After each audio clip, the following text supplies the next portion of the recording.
Februāris Vēžiem. Pievērsiet uzmanību emocionālai labsajūtai. Praktizējiet aktivitātes, kas palīdzēs mazināt stresu, piemēram, joga vai meditācija. Darbs un finanses. Darba jomā var rasties izaicinājumi, kas prasīs pielāgošanos. Esiet gatavs mācīties no pieredzes un meklēt jaunus risinājumus. Finansiālā situācija būs stabila, bet izvairieties no lieliem ieguldījumiem. Mīlestības joma. Attiecībās var rasties nepieciešamība pēc dziļākas saiknes. Atklāta komunikācija palīdzēs stiprināt jūsu saikni ar partneri. Ja esat viens, iespējams satiksiet kādu caur ģimenes locekļiem vai tuviem draugiem.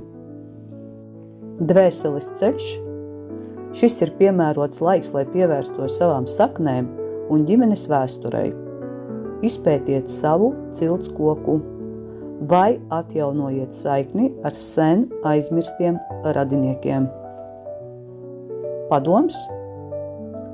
Uzticieties savām sajūtām un nebaidieties izrādīt savas emocijas. Lai jums visiem labi klājās!